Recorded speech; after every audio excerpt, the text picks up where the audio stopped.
Hey, hey, hey. Time for another Out of This World story from rSpace. When life gives you betrayal, print out chat logs and show those cheaters the door. No loyalty points for infidelity. Today on rSpace, we're printing receipts instead of apologies. Up first, caught between a laptop and a hard place. OP's cheating girlfriend crossed the line, and now he's picking up the pieces. My girlfriend broke me by crossing the line and ruining my life. My girlfriend, now ex I guess, were together for 3 years. I recently caught her crossing the line with a guy I once called a friend. My girlfriend asked me to do something on her laptop, so no, I wasn't violating her privacy. While on there, she gets a message popped up from my friend. I ignored it until 2 more came in, so I opened it to see why he was blowing her up. Hey sexy, what are you doing? Is he home? For the next 2 hours, I read through them going back and forth from the beginning of our relationship. Background. She had an ex use nudes against her, so she said never again. 3 months into our relationship, I messaged her and asked her what she's up to. She said changing out of my work clothes. I joked I wish it was there, and she sent me a full body shot with her face in it, of her in her bra and panties. I was floored and joked saying, you could have waited 60 more seconds and you could have caught her naked. She then sent the same shot, but this time naked. This meant the world to me because it showed she trusted me and this relationship was going somewhere. When in scrolling back the same dang day, within hours of sending them to me, she sent the same 2 shots to my friend. That one moment erased every bit of love I had for her. I printed out their entire chat log, 3 copies of it in fact. Years of flirting, nudes, videos, and several, is it safe to video call? I packed everything she owned in garbage bags and threw them next to the front door. When she came home, she greeted me with a smile and asked about the bags. I handed her one of the chat logs and she looked like she was about to puke. She started begging and I told her to not even try. I told her to sit as I had already called up my buddy and he was about to be here any minute. He came in and I told her to hand the printouts to him. I think he could tell with the look on her face, but after reading the top line, he knew he was done. I told him to leave my house and he'd get my reaction soon enough. He left and I told her everything she owned was in the bags. Load them in the car and get out. She started blubbering and begging. I told her if she said another word, I would give the log to her father. She's a total daddy's girl and was always stressing disappointing him. She tried crying as she loaded her stuff in her car for sympathy, but I felt nothing. I still feel nothing. I told her if she tries blaming me or lies to anyone, I'd be too happy to show proof to set the record straight. She went to her parents' house and has not stopped texting me since. Her mom called and asked what happened because my ex wouldn't tell them. I told her flat out 3 years of cheating on me. Her mom started crying, apologized, and asked me if there was any chance of forgiving her. Yeah, right. The highlight of my night was a knock on my door, and it was my ex-friend's mom. He sent mommy over to beg for mercy. Pathetic man-child. She asked for details of why he was freaking out, and I tossed her the chat log. She seemed deeply sad after seeing the picture he sent of his AA battery. She basically begged me not to do anything stupid. I told her that she had the answers to her questions, and it was time for her to leave my house. Now I'm in my apartment working through this case of beer, as sleep isn't happening anytime soon. I woke up yesterday with a future wife, good friend, and now I got crap. Let's get one quick thought from the audience. She was never your future wife and a good friend. It was an illusion. She was wearing a mask and you didn't know the real her beneath the mask. Kudos to you for getting rid of her and your so-called friend. Believe it or not, you're very lucky that you found her truth before you got married. Expose her cheating to your family and friends so they know what she is. Lean on your supports while you are going through this painful time. It will be good to see a therapist to heal and move on. Many people went through what you are going through and survived, and you will too. Take your time to heal before you start dating again. You need time to recover for the traumas of her betrayal. Time will heal, so be patient and take good care of your physical and mental health. Wish you a speedy healing and all the best. Looks like your ex-girlfriend and former buddy formed a perfect trifecta of betrayal. 3 copies of chat logs printed out? That's some serious dedication to exposing the truth. You single-handedly kept the ink industry in business for another year. And your ex-friend's mom showing up like the ambassador of Apologyville? Classic move. I guess in their family, they believe in outsourcing apologies. Too bad they didn't invest in fidelity insurance. Here's to brighter days and friends who know the difference between loyalty and texting shenanigans. Cheers! Have your ex-friend's parents ever shown up at your door to apologize on their behalf? Share your stories in the comments below.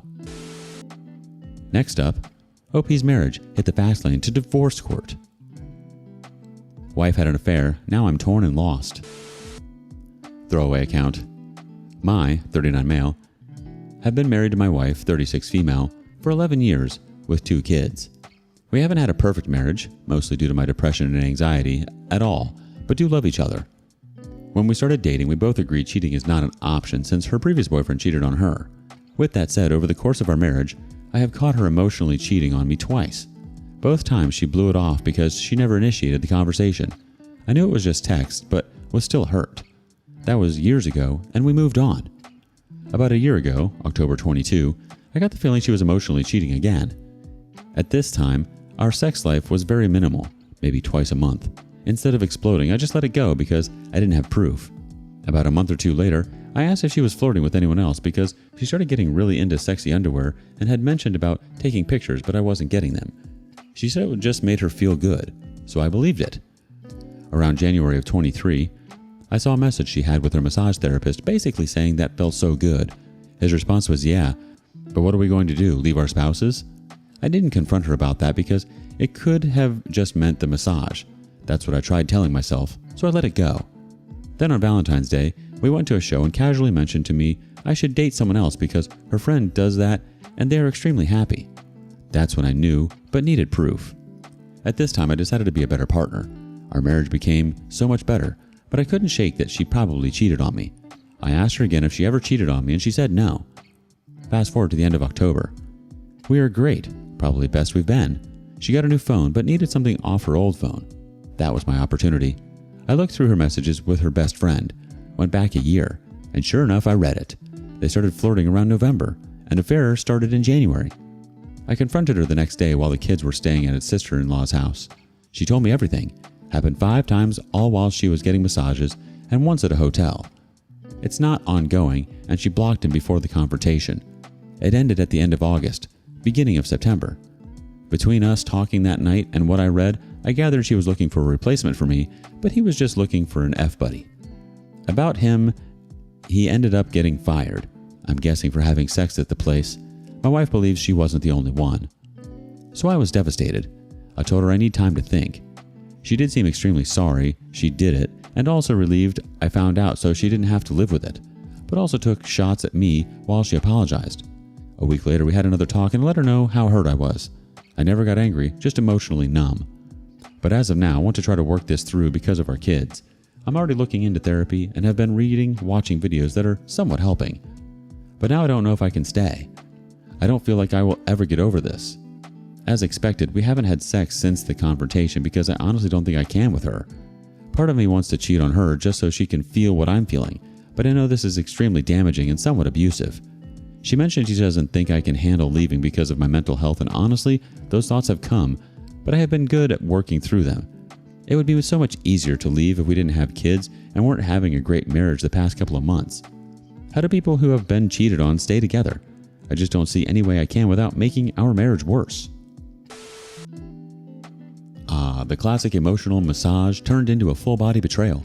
It's like she took the vow of till death do us part and turned it into till a new massage therapist appears. Who knew massages could be so intimate?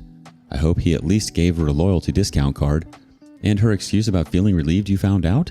That's like getting caught with your hand in the cookie jar and saying, well, at least now I can start my diet.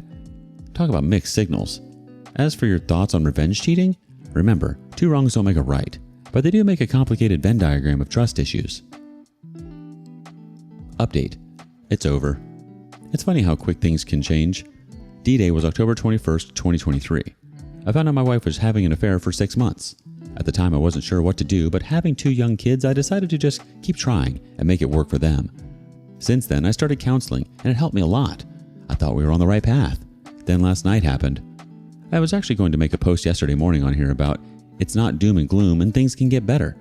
Then last night I found out she's been having contact with him again. I confronted her calmly. She admitted to talking again, but nothing happened.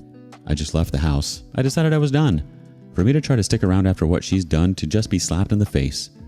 I told her this morning we needed to talk tonight. She kept insisting on just texting.